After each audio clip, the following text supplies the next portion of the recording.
My Greens colleague Sue Higginson and I attempted to speak to police, saying to them that people were intending on marching. There were so many people crowded outside of the police riot squad lines surrounding the square that we said that it would not be safe and it was impossible for people of that number to leave the premises without walking onto the road, and we needed assistance to do so.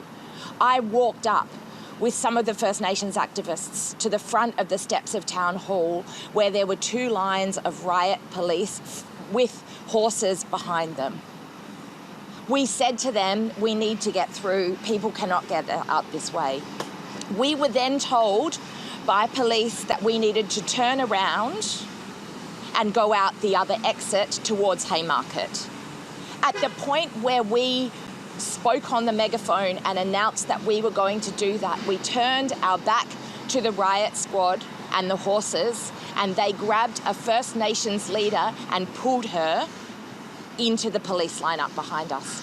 At that point, the police had escalated the situation. We then moved through that crowd to check that she was not going to be taken away in custody, and we were waiting on Bathurst Street on a quiet, deserted road. We heard that people were being kettled by KFC, and we went to that area.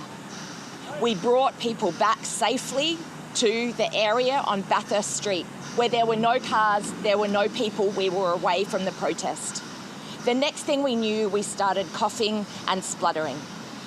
We holed ourselves up and went inside one of the nearby shops. We pulled into the shops people who were red in the face and crying, having been sprayed this far away with tear gas, with pepper spray.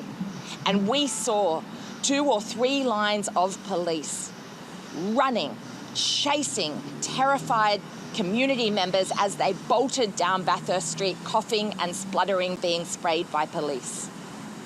I asked the Premier, and the Greens asked the Premier, what more context do you need to see that this was excessive police force and extreme police brutality?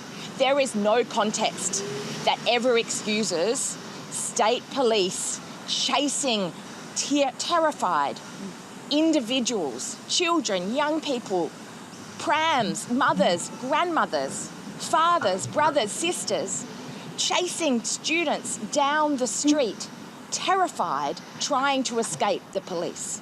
This must be independently investigated, and we need to know where the powers and the instructions sat for having seen 3 decades of peaceful protest in this city, including during APEC when George W. Bush visited, and 20,000 people gathering in Town Hall Square for marriage equality.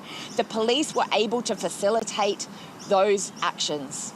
And instead, last night, because of the political pressure by the Prime Minister and the Premier, we saw that those police were unable to facilitate that protest, and they were emboldened instead to turn their violence and their aggression on members of the community. That is an unacceptable reality, and we need independent investigation and oversight of the police now.